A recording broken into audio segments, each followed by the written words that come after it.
Queridos amigos, boa noite a todos. Que Jesus nos cubra de bênçãos, nos derrame sua paz e nesses momentos que possamos senti-lo junto a nós, nos auxiliando nas reflexões que nos cabem nesta noite. É sempre bom agradecer. E desejamos começar agradecendo à diretoria da União Espírita Mineira por esta oportunidade de participar dessa 8ª semana que evoca o aniversário de fundação da instituição, mas que também, neste ano em especial, rende justa homenagem ao centenário de Francisco Cândido Xavier. Agradecer a Deus a saúde do corpo, a paz de espírito, o tempo, essas condições tão propícias que nos permitiram estar aqui fruindo dessa ocasião, estarmos juntos em dia tão memorável. Ficamos felizes com as presenças, saudamos os internautas e, como foi anunciado, o nosso tema é o enfoque da obra Testemunhos de Chico Xavier, obra de autoria de nossa companheira Sueli Schubert. Pois bem, Antônio Vantuil de Freitas foi presidente da Federação Espírita Brasileira por 27 anos sucessivos. Esse mineiro de Patrocínio de Muriaé formou-se em farmácia em nossas terras, mas muito cedo constituiu família e foi viver como farmacêutico industrial na capital do país, então o Rio de Janeiro. E ali Vantuil, muito ávido pelos estudos religiosos e filosóficos, em 1932, ele se aproximou da doutrina espírita, ano em que também se ligou à Federação Espírita Brasileira. E nesse período, era o emérito presidente da FEB, Guilhom Ribeiro. Aos poucos, enfronhando-se na vivência espírita, Vantuil granjeou simpatia, confiança, tornou-se diretor da Federação Espírita Brasileira e no ano de 1943, o ano da desencarnação de Guilhom Ribeiro, Vantuil é eleito presidente da Casa-Mãe do Espiritismo no nosso país. Ele vai viver talvez o período das lutas mais árduas na difusão da doutrina espírita em nosso país. Porque em 1937, forças políticas, religiosas, inauguraram, através do então Ministério da Justiça, perseguições ao exercício da vivência espírita em nossas terras. Surgem portarias do governo, criando disciplinas especiais para que os espíritas pudessem dar-se às tarefas espíritas, cadastros especiais junto a delegacia de polícia, regras especiais para funcionamento de instituições espíritas, e caberá justamente nesse período a Antônio Vantuil elevar-se como a voz firme do movimento espírita na defesa de nossas prerrogativas constitucionais. Nesse período, assim que ele é empossado presidente da FEB, vai também surgir o rumoroso processo dos herdeiros de Humberto de Campos contra a Federação Espírita, Chico Xavier, E os anos de 43 a 45 são assim absorvidos por essas tarefas, por essas lutas do recém-empossado presidente da FEB. Em 46, ele inicia uma tarefa nova no campo da organização do departamento editorial da Federação Espírita Brasileira, que vai mudar a difusão espírita em todo o planeta.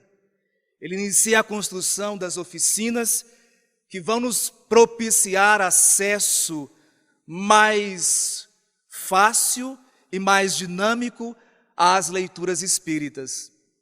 Em 49, Vantuil é o mentor no plano físico da grande conferência do Rio de Janeiro, que fará nascer o Pacto Áureo, o compromisso do movimento espírita em favor da unificação.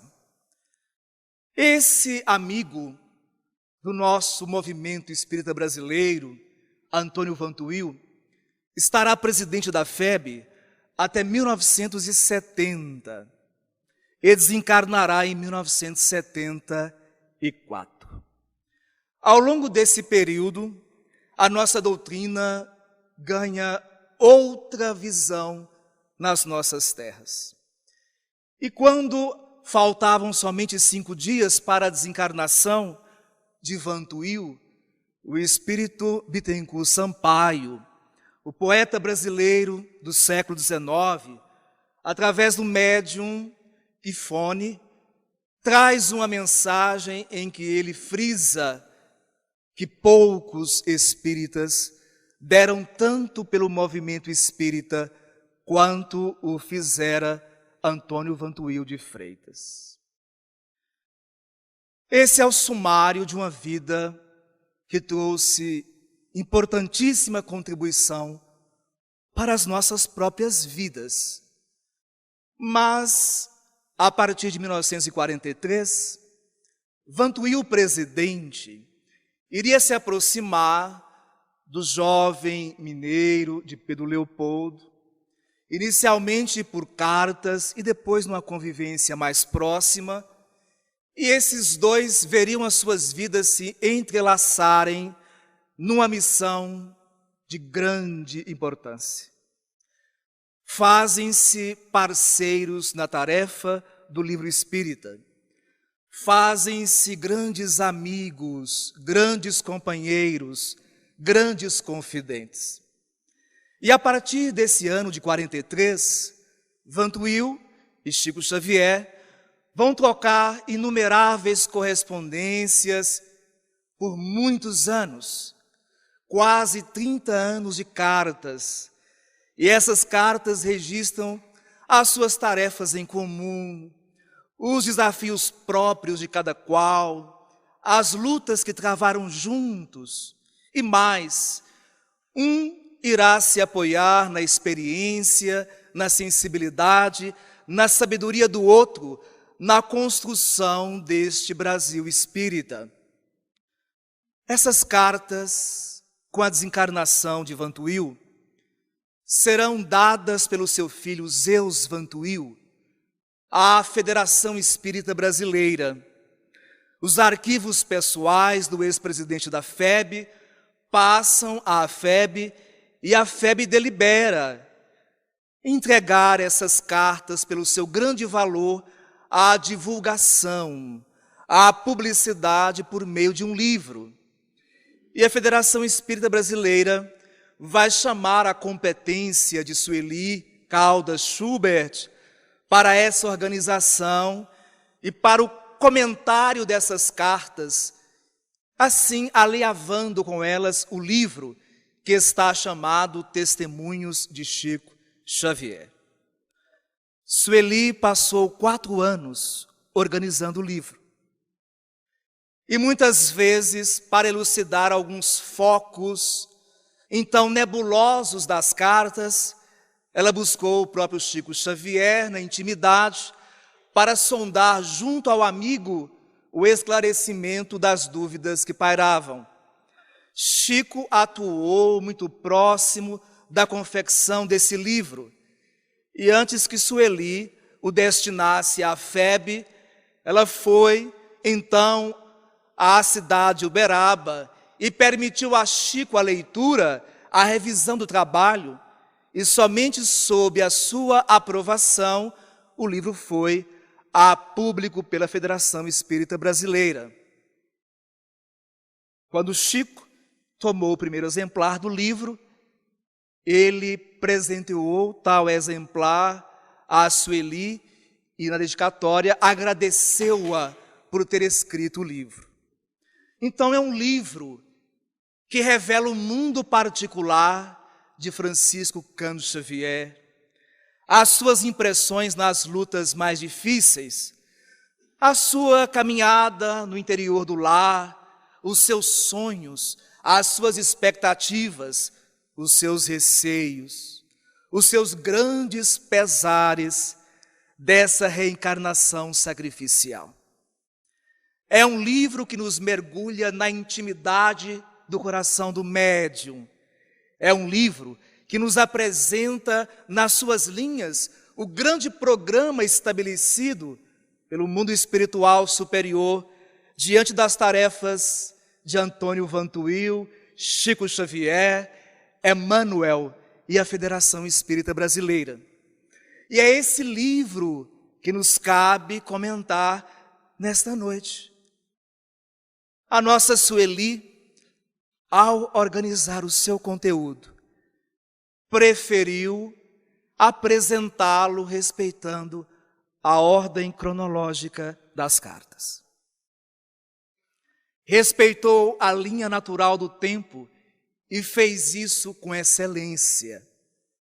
Mas diante da exposição resumida que nos cabe, com o dever de cumprir o nosso tempo e, ao mesmo tempo, não tirar daquele que ainda não leu a obra o prazer de lê-la, nós iremos fazer uma apresentação de alguns pontos gerais do livro, reunindo-os por assunto e colhendo amostras desse assunto que estejam no livro.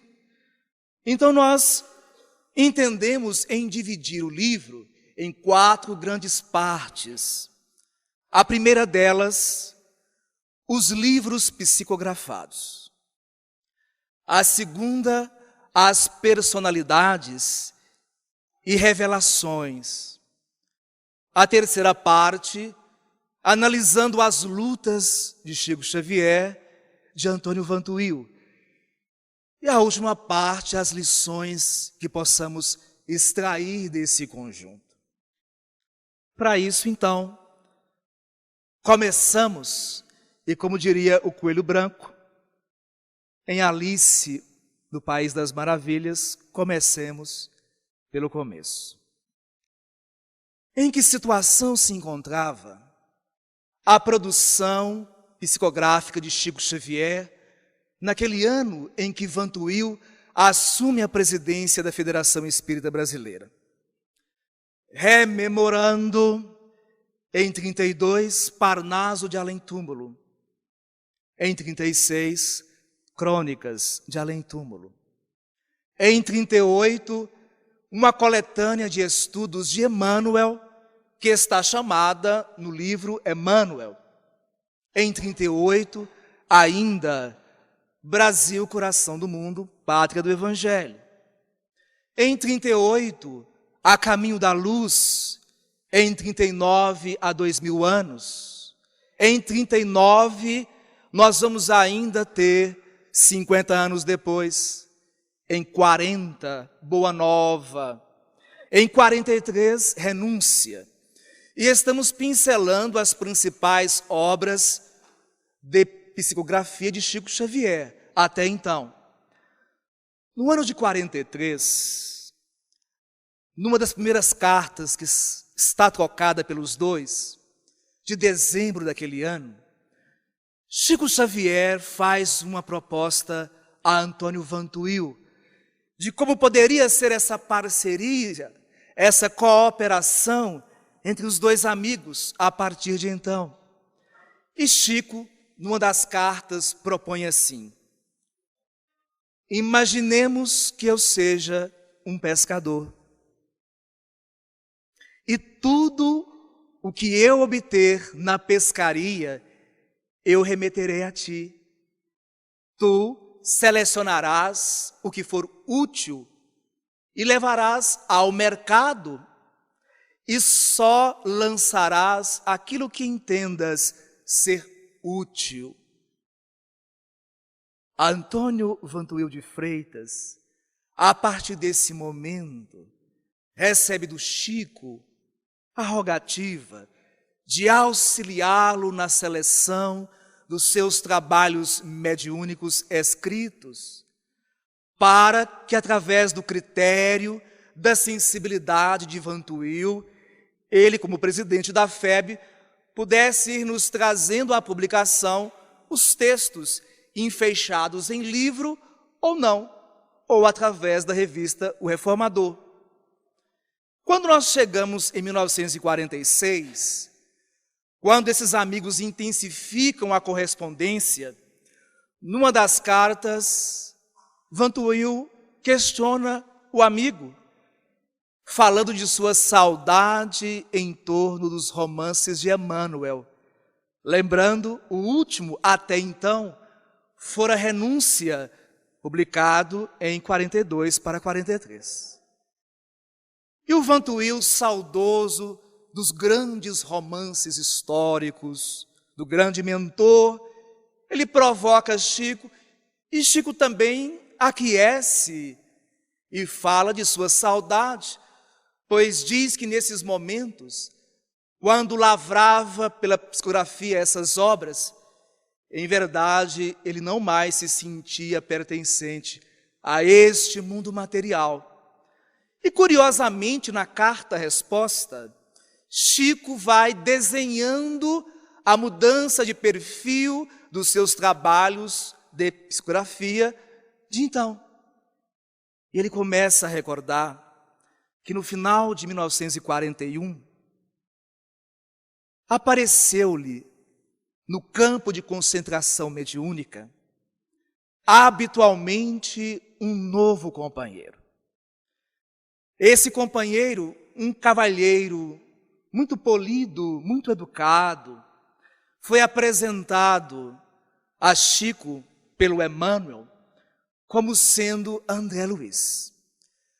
Durante 2 anos, Chico e André Luiz vão ter uma convivência marcante, porque dirá o médium, sempre que ele se pusesse em concentração ao longo dos seus dias, ele perceberia com nitidez a presença do novo amigo.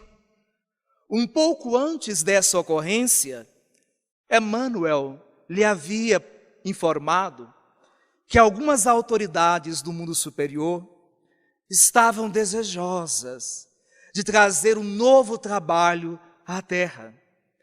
Trabalhos de despertamento, trabalhos que pudessem enfocar a vida depois do túmulo, o reencontro das almas com a verdade post-mortem. E para isso, essas autoridades do mundo superior estavam organizando um projeto. Se Chico orava, André estava próximo. Nas tarefas do cotidiano, André estava próximo. E de quando em quando, André Luiz se colocava em conversas muito ricas com o médium, trazendo-lhe histórias muito saborosas. E nós ficamos a imaginar que histórias seriam essas e como também nos caberiam bem ouvi-las e conhecê-las. Essa proximidade, Chico não deu-se conta. Era um processo de afinização, porque a tarefa nova que se desenhava iria reclamar uma grande unidade desses 2 companheiros, André e Chico Xavier. E logo, em meados de 43, nasce o projeto do livro Nosso Lar, que vai ser lançado em 44, seguido de Os Mensageiros, em 45, de Missionários da Luz, em 45, de Obreiros da Vida Eterna, em 46. E apesar das saudades dos romances generosos de Emmanuel, Chico começa a compreender a nova linha de construção que estava sendo projetada por aquelas autoridades do mundo superior. André Luiz se corporifica para nós como um aprendiz, mas, na verdade, Chico vai notá-lo, um verdadeiro médium de espíritos superiores. Quando, em 45, Chico está organizando o livro Os Missionários da Luz, ele observa em que, durante alguns períodos, talvez algumas semanas seguidas, a obra se interrompia. O trabalho era suspenso. E ele notava reuniões muito curiosas entre André Luiz, o espírito Bezerra de Menezes, além do próprio Emmanuel, e outros luminares da vida espiritual que são tutores da tarefa espírita no Brasil. Quando estava na organização do capítulo Reencarnação de Missionários, Chico observa que o trabalho foi suspenso por mais de uma semana. E quando André passou a restabelecer o fluxo das comunicações, agora estava ladeado de Emmanuel e de Bezerra, que simultaneamente observavam a produção do ditado mediúnico, fiscalizavam-no e, às vezes, ajudavam ao próprio André Luiz na formatação das ideias e na distribuição dos assuntos. Chico, então, revela a Vantuil que André Luiz era um médium de outras esferas, apresentando-se como alguém que narra as próprias experiências, mas fazendo dentro de um projeto maior. E assim, essa aproximação e entrosagem foi construindo uma a uma a grande série André Luiz. Chico observa nessa carta que essas mensagens que falavam da vida pós-túmulo, na verdade, não eram pioneiras nos seus escritos mediúnicos. Em 39, ele recebera 200 páginas manuscritas de espíritos diversos. Esses traziam as suas informações sobre o momento em que fizeram a grande viagem, a grande travessia, em que viveram a ocasião da própria desencarnação. Era um texto apenas narrando experiências de desencarnação e as impressões que esses espíritos obtiveram. Ocorre que Chico, em 40, emprestou esse manuscrito a um amigo muito querido, muito responsável, e os dois não sabem dizer como, mas esse manuscrito se perdeu. E por mais que investigassem o paradeiro dos trabalhos, foram dados por perdidos. Quando André Luiz entra no cenário da produção mediúnica da tarefa de Chico Xavier, nos idos de 46, 47, Emmanuel apresenta mais um projeto, também de profunda significação ao conhecimento espírita, mas desta feita voltado a uma parcela do movimento espírita, crianças e jovens. Emmanuel lhe anuncia o projeto dos livros infantis e aparece mais a miúde no campo mediúnico de Chico a figura da veneranda, a ministra da regeneração do livro Nosso Lar.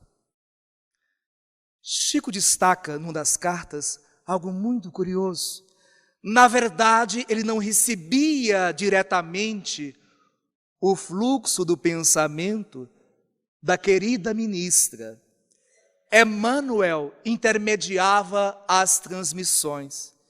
E aos poucos foi se construindo o primeiro dos livros destinados ao público infantil, juvenil, os filhos do grande rei. Noutra carta, Chico confidencia, pedindo sigilo a Vantuil, que Emmanuel lhe houvera revelado que esse livro, Os Filhos do Grande Rei, e o seguinte, também de autoria de Veneranda, O Caminho Oculto, eram livros por ela usados na evangelização de crianças e jovens na colônia Nosso Lar. Então vejamos, nós que ansiamos oportunidades de convivência espiritual em ambientes da riqueza de uma colônia como Nosso Lar.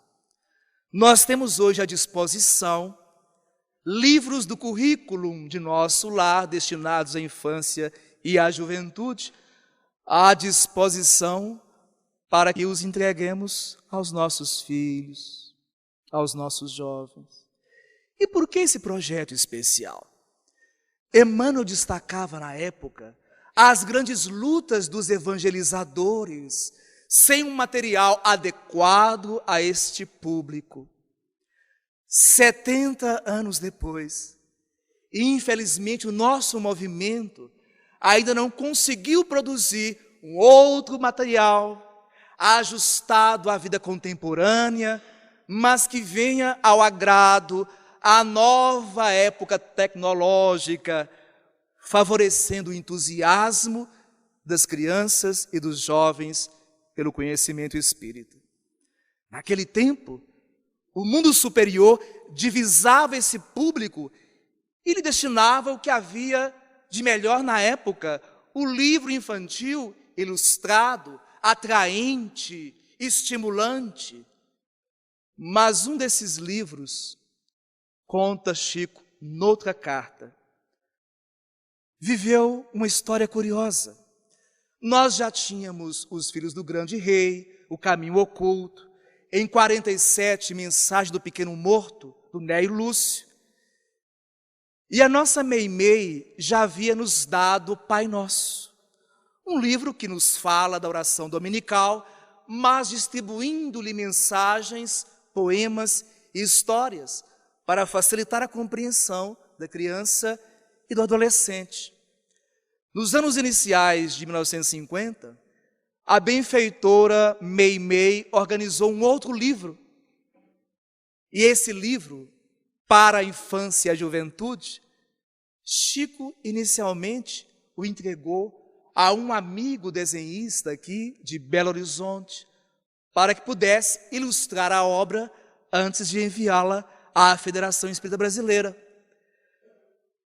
Ninguém sabe como, 10 dias depois, o livro apareceu publicado num jornal aqui da capital, a Folha de Minas. E um jovem jornalista dava-se a autoria do trabalho no lugar de Meimei.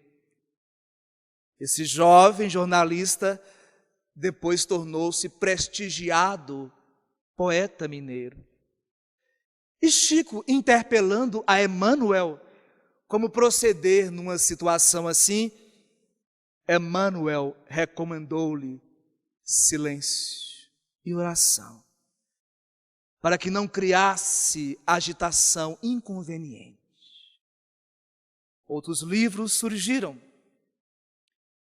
E a história da psicografia de Chico Xavier está assim semeada de notas interessantíssimas nas cartas que Sueli organizou em Testemunhos de Chico Xavier.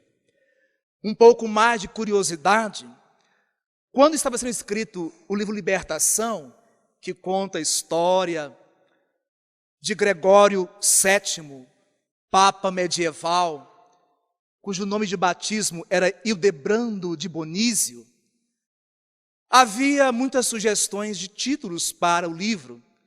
O mundo espiritual, representado por Emmanuel, dizia que a palavra sendas era muito interessante, mas se o complemento pensado pela FEB, sendas espirituais, sendas evolutivas, fazia um título muito comprido e, portanto, um título mais difícil. Percebemos, ao longo do livro da Sueli, que Emmanuel, André Luiz, os grandes mensageiros do alto, pela palavra escrita, discutiam com Chico Xavier, com Antônio Vantuil, com amigos da FEB, como organizar a apresentação dos livros, títulos. E, na verdade, o livro não chamou-se Sendas Libertas, mas terminou por chamar-se Libertação. Quando Frederico Figner desencarna, em 47, e se aproxima do médium mineiro, aos poucos vão se construindo as páginas do Voltei. Na opinião de Emmanuel, o pseudônimo de Figner deveria ser Irmão Frederico. Mas Chico e a FEB entenderam por bem dar o pseudônimo Irmão Jacob. O que estamos percebendo? O trânsito sem afetação de opiniões, de posições, dos dois planos da vida, num entendimento harmônico, sem melindres, sem o Magister Dix.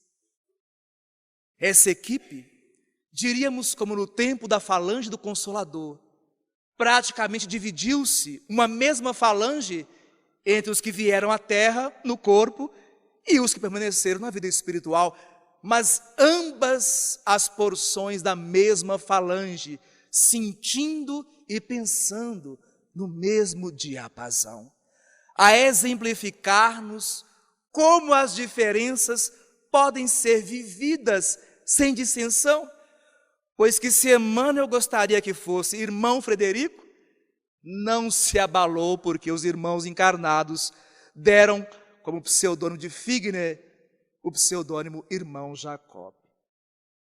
Nesse período de 44 a 49, vão se verificar talvez as maiores lutas do médium mineiro. Nós sabemos, por já nos referirmos a isso, do processo que nasce na capital da República, no Rio de Janeiro, dos descendentes do jornalista e escritor Humberto de Campos, em desfavor da FEB e de Chico, reclamando indenização pelo nome indevido, usado por ambas, FEB e Chico, ou pedindo os direitos autorais, caso a justiça reconhecesse naquelas obras a autoria do falecido Humberto de Campos. Chico Xavier, em 46, vivia o auge dessa batalha. A sentença, então prolatada pela justiça, encerrava o processo, porque para o direito humano, a personalidade deixa de existir com a morte. Não era de se cogitar direitos ou indenizações, portanto. Mas a sentença sofreu apelação. E quando saiu o pedido de apelação por parte da família, dezenas de companheiros espíritas do país se puseram na imprensa leiga e na imprensa espírita, fazendo monções em favor do médium, da FEB, mas fazendo uma defesa do médium de uma forma um tanto intensa, um tanto hostil às partes adversas. Jornalistas brasileiros, formadores de opinião, traziam na imprensa as suas maneiras de enxergar o fenômeno, o processo. E começou no meio espírita uma insistente, uma persistente batalha escrita, jornais, revistas, rádios, na defesa do médium. Chico, então, escreve a Vantuil que ele escrevera naquela semana, somente nela, mais de 50 cartas. E a maioria umedecida por suas lágrimas, rogando aos amigos de doutrina, aos companheiros de vivência espírita, paciência, silêncio, postura cristã. Quando Jesus narrou-nos a sua segunda parábola, como está em Mateus 13, logo após a parábola do semeador, ele nos conta que um homem semeou o seu campo com a boa semente, mas durante o seu descanso legítimo, um inimigo lançou nas leiras plantadas de trigo sementes de joio, que são venenosas. Os seus servos deram-se conta, após algumas semanas, na germinação dos brotos, que alguém semeara o joio na lavoura do Senhor. E foram ao senhor da lavoura perguntar-lhe se ele quereria que eles arrancassem as mudas nascentes do joio. E o Senhor respondeu: não. Deixai que cresçam juntas. Com o tempo e a época da colheita, mandarei os meus ceifadores, e estes recolherão primeiro o joio. Vão reuni-lo em feixes e lançá-lo ao fogo. Mas enviarei meus ceifadores igualmente, para depois recolher o trigo e ajuntá-lo no meu celeiro. Quando Jesus nos conta essa parábola, meus amigos, o Mestre está nos ensinando proceder na semeadura. Cada parábola é um universo com um foco específico. Se a primeira é a parábola do semeador e dos solos tão distintos e variados, a segunda orienta os semeadores posteriores como conviver com os ataques da ignorância, os ataques do assim chamado mal. Quando Jesus coloca na boca do Senhor da parábola que os seus servos aguardassem o tempo, o crescimento das mudas, para que elas melhor se distinguissem, Jesus estabeleceu os dois parâmetros de defesa cristã: paciência e lucidez. O cristão se defende com paciência e com lucidez.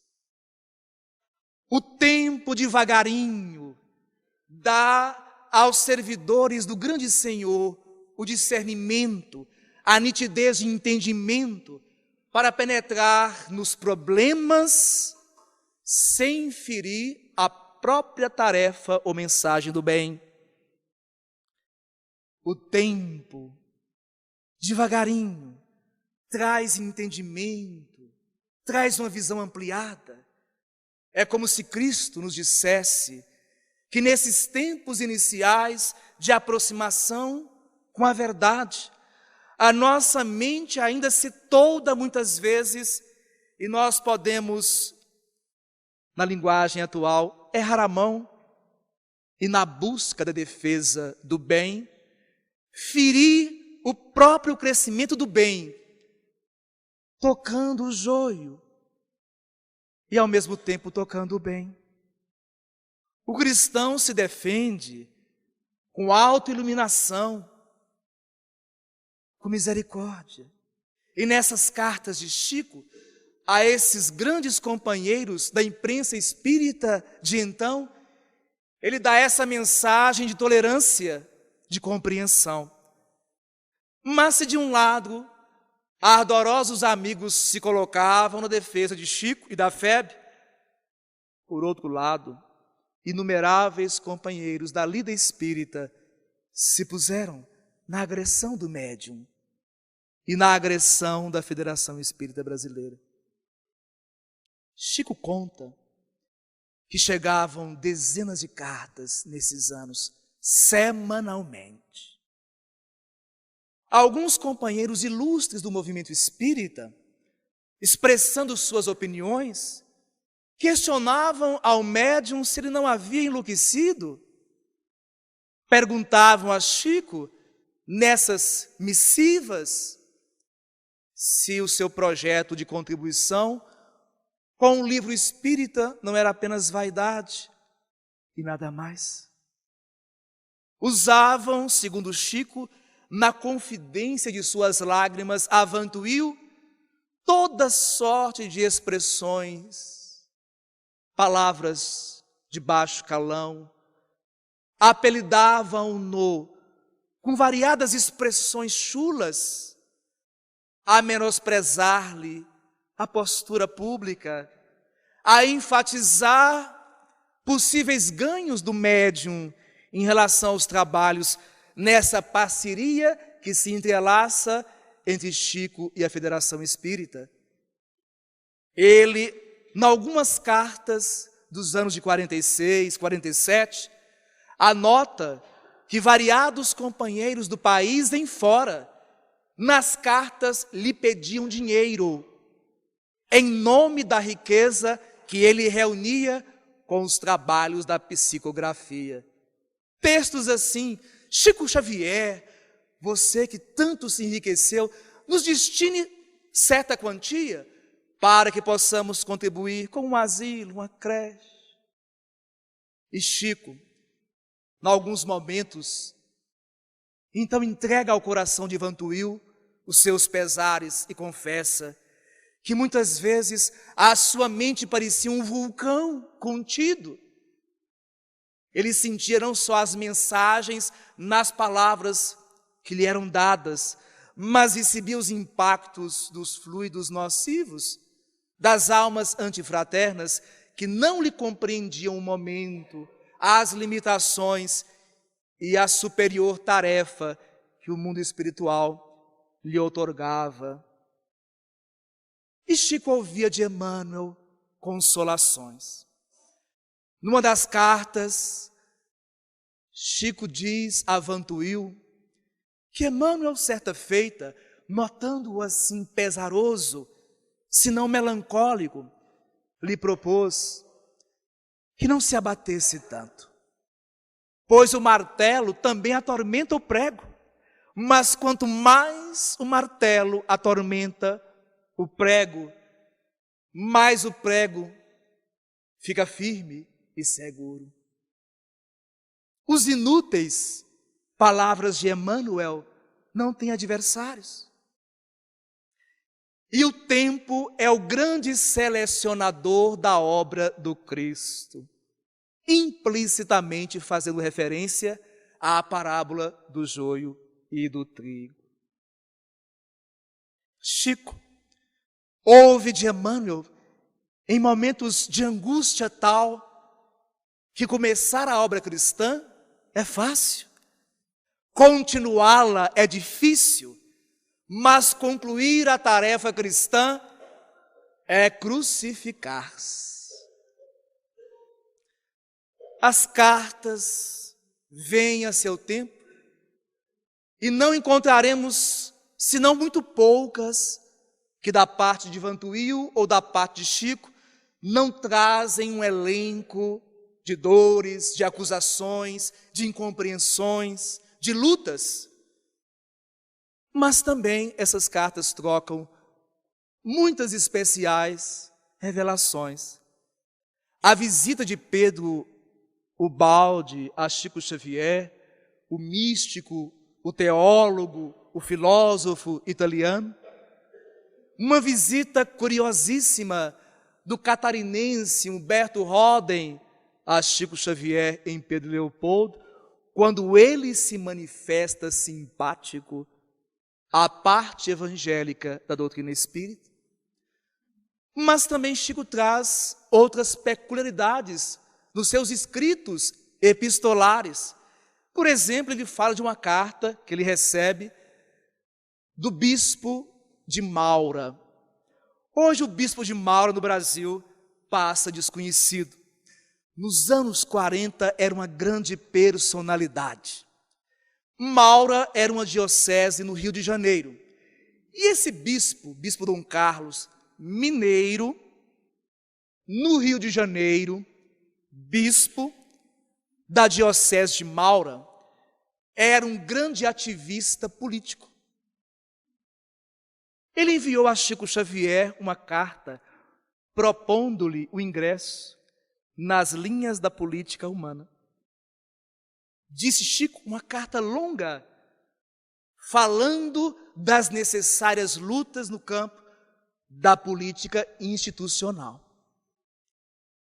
Emmanuel pessoalmente se prontificou a responder ao ilustre sacerdote da Igreja de Roma, lhe enfatizando que no trabalho do Evangelho, a lição de Jesus do dar a César o que é de César e a Deus o que é de Deus, é de suprema prudência e sabedoria. Um ano mais tarde, o bispo Dom Carlos de Maura é excomungado vitando, expressão que significa pessoa ingrata a todo católico romano, e é excomungado da função e da sua participação como católico. Ativista socialista, denunciava governo federal, denunciava autoridades católicas, fazia a política em defesa dos operários, é certo, mas com a veemência, um ardor às causas de César incomuns. Ele abandona o sacerdócio, abre uma própria igreja, a Igreja Católica Apostólica Brasileira, e desencarna alguns anos depois. Não que exista objeção à vivência do Evangelho, à tarefa espiritualizante e às práticas políticas institucionais. Mas Emmanuel, para aquele coração, recomendou de maneira conselheiral dar a César o que é de César e a Deus o que é de Deus. Nesse período, visitou Chico Xavier, em Pedro Leopoldo, um dos homens mais influentes do Brasil nos anos 40. Um empresário mineiro, tropeiro, que deixou o interior de Minas, onde trafegava mercadorias no lombo dos burros, para formar alguns jornais nesta capital, ir ao Rio, se transformar no grande responsável no país pela expansão do jogo que havia sido liberado fazia alguns anos, para ser interrompido legalmente em 1946. Tratava-se de Joaquim Rolla. Quando Chico vê à sua frente o ilustre, o emérito, o empresário, os irmãos espirituais lhe revelam que se tratava do imperador romano Caracalla. Caracalla é imperador romano no início do século III da era cristã e era um homem instável mentalmente, mas que tinha uma grande paixão pela construção, pela arquitetura e especialmente pela construção de complexos de lazer. Como em Roma hoje, um dos seus legados são as termas de Caracalla, onde um escritor brasileiro, Cláudio Blanc, num livro recente, Uma Breve História do Sexo, faz narrativas sobre as termas de Caracalla impressionantes sobre o nível de devassidão que reinaram naquele ambiente. Caracalla estava cara a cara com Chico. E Chico se vê mergulhado em reminiscências dos séculos que se perderam. Agita-se, angustia-se, não confidencia a Vantuil, mas afirma que por enquanto ele não poderia viver os exercícios de recordação do passado, porque eram por demais dolorosos para ele. Com o tempo, a construção da firmeza doutrinária, com o tempo, com a alma mais solidificada no Evangelho, quem sabe, ele poderia se dar a esses exercícios de remontar aos tempos que se foram.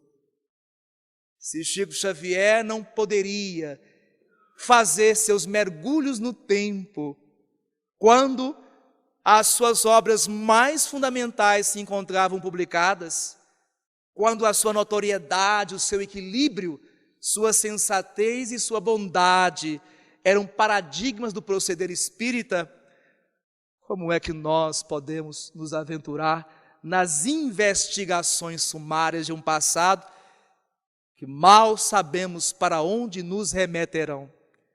Caracalla estava reencarnado em Joaquim Rolla e os seus gostos os mesmos, porque no Brasil se torna dono do Cassino da Urca, da Quintandinha, e o seu esmero arquitetônico estão em todas as suas construções.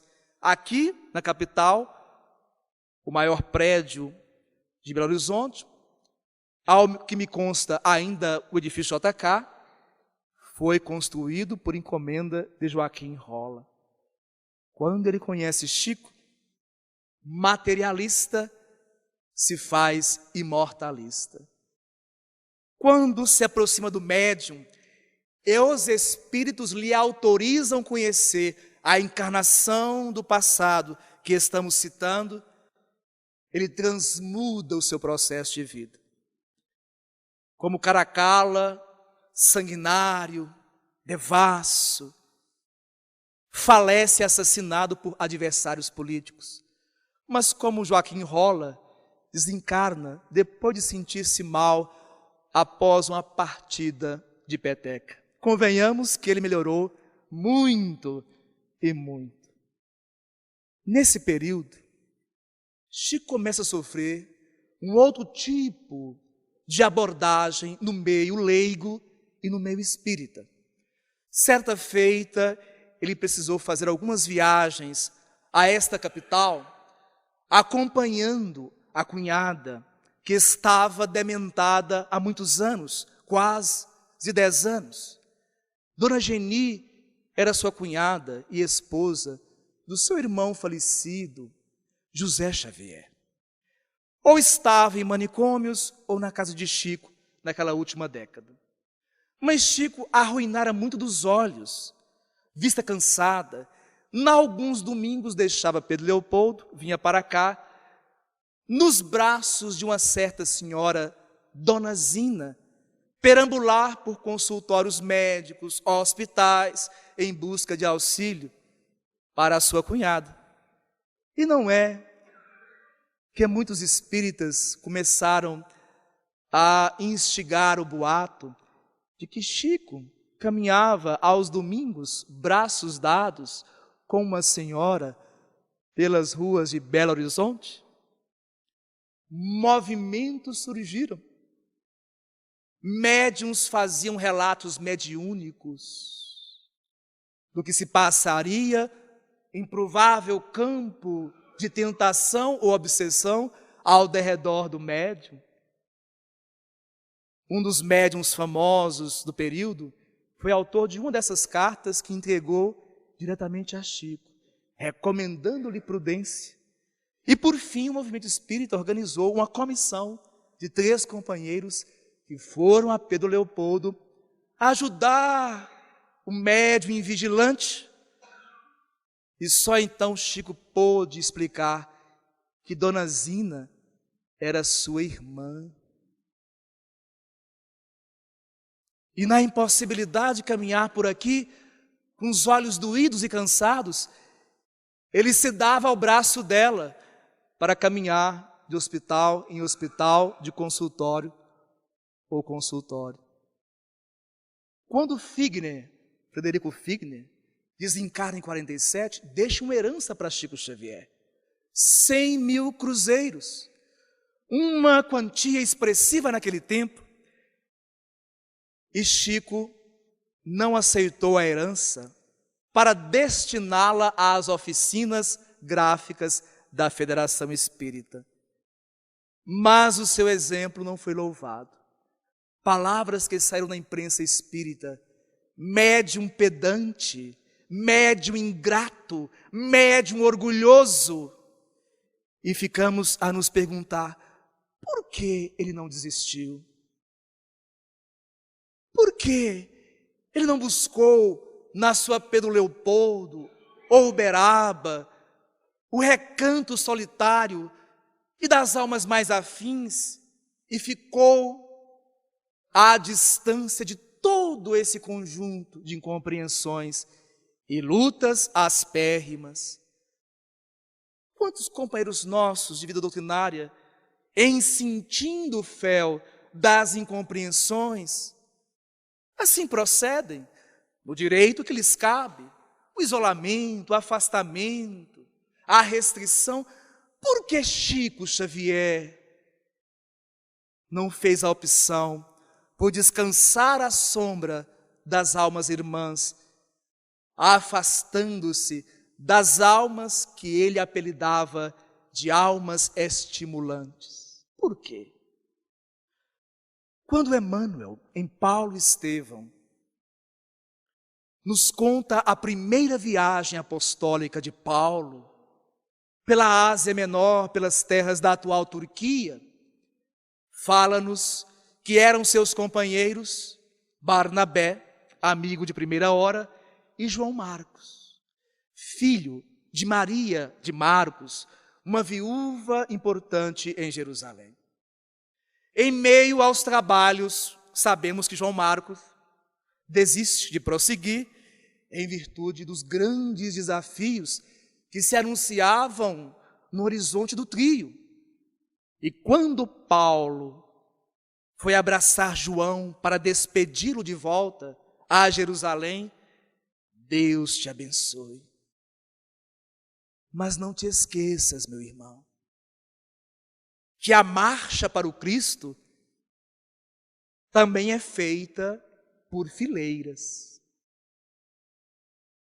Naquele tempo, era estratégia de confronto em guerra, que os exércitos avançassem uns sobre os outros em fileiras cerradas, de modo que um combatente protegesse o outro do lado, na retaguarda e à frente.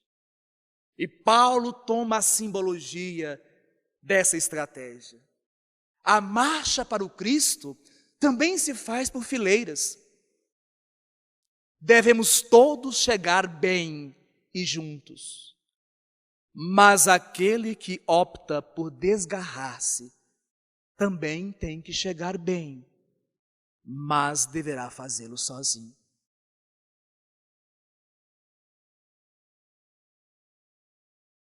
Espiritismo é o verbo divino na terra. Mas as cartas que divulgamos o Espiritismo, que somos nós, são chamadas a marcharem por fileiras, juntos, a despeito das dificuldades, a despeito dos grandes momentos adversos, se não difíceis e de profunda tristeza e solidão. Os amigos que fazem a opção por marchar sozinhos, por deixar as fileiras, fazem-no com as bênçãos do alto, pois que prosseguirão amparados, mas com o desafio de chegarem às mesmas metas sozinhos. Quando Paulo, na viagem seguinte, está na Grécia, em Corinto, e está numa igreja quase campestre, e uma soldadesca oficial de Corinto lhe dá voz de prisão, alguns amigos presentes, era noite, apagam as tochas, propõem a fuga do apóstolo dos gentios. E Paulo brada aos seus companheiros: acaso quereis o Cristo sem testemunhos? Na terceira viagem de Paulo, ele está em Éfeso, e à noite, confidenciando-se com João, o evangelista, relata as suas grandes lutas da Ásia por 20 anos e a necessidade agora de deixar a Ásia e buscar Roma para por ali semear e semear. E a certa altura, Paulo se volta melancólico com o desamor de tantas lutas que enfrentara, e diz aos ouvidos emocionados de João: ai de nós se não tivéssemos as marcas do Cristo. É isso que faz Chico Xavier caminhar. É isso que faz Antônio Vantuil de Freitas prosseguir 27 anos, ladeando o joio, ladeando o trigo e esperando que o grande ceifador nos envie os seus anjos, os espíritos nobres, para proceder à ceifa e à separação. Acaso quereremos nós também o Cristo sem testemunhos? E se não as possuímos, precisamos construí-la, essas marcas do Cristo em nós. Emocionado, João redargue a Paulo: és feliz, Paulo, entendeste o programa de Jesus a teu respeito. E nós também precisamos entender o programa de Jesus a nosso respeito. És feliz. E consola o apóstolo dos seus martírios, das suas lutas. Ele põe aos ouvidos: Jesus partiu em feridas dolorosas, Paulo. Não temos o direito de acompanhá-lo sem feridas. Chico interiorizava as lições que ele psicografava. Vivia o ensino que brotava dos lábios, das suas mãos, na plenitude. É assim que um dia vamos encontrar Emmanuel respondendo a um amigo exaltado que o glorificava, que ele, Emmanuel, era apenas um pregador de cartazes.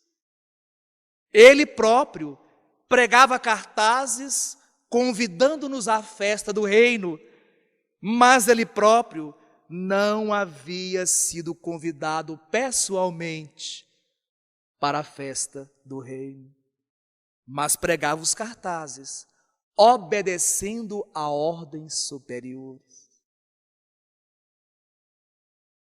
Chico Xavier chora nas páginas de suas cartas, diz a Vantuil que era extremamente doído à sua alma o mandato mediúnico, pois esse mandato vestia com penas de pavão e lhe escondia as feridas, a fealdade espiritual, e as pessoas interpretavam-no como um espírito são, e ele se sabia um espírito enfermo. Pelo Divaldo Filomeno de Miranda, nos fala dos campeonatos, pelas competições narcísicas que quantas vezes penetram o movimento espírita afora. O narcisismo, as crises narcísicas, e Emmanuel, o pregador de cartazes, e Chico, o mandatário que se sente indigno, incapaz. Chico ensinou-nos muitas coisas nessas cartas que hoje a União Espírita nos provoca por este momento a relê-las, a reanalisá-las e refletirmos maduramente sobre elas. Ensinou-nos que realmente precisamos buscar a virtude, mas não a virtude que faz escadas para o alto, a virtude que constrói escadas para baixo, a virtude que nos faz enxergar o próximo, e especialmente o próximo que está fragilizado na ignorância e muitas vezes na perversidade. Chico nos ensinou a humildade, nos deu lições maravilhosas de paciência, mas quando Paulo se aproximava de Roma, e o centurião Júlio se vê na contingência de algemá-lo, Paulo lhe estende os braços e Júlio lhe fala quisera ser como vós, prisioneiro do Cristo. Quisermos nós ser como Chico Xavier e ter a alma mansa, dada ao Cristo, serena, paciente, humilde, a enfrentar sem queixumes, sem lamentações, sem reveses, as grandes lutas. Mas se não temos essa alma ainda, fiquemos por fim, para encerrar, com um convite de Emmanuel, que disse a Chico em certo momento: por fora, vamos com todos, e por dentro, vamos com Deus. Foi esse lema, foi esse caminho que Chico viveu para se transformar ao longo de uma existência no prisioneiro de Jesus.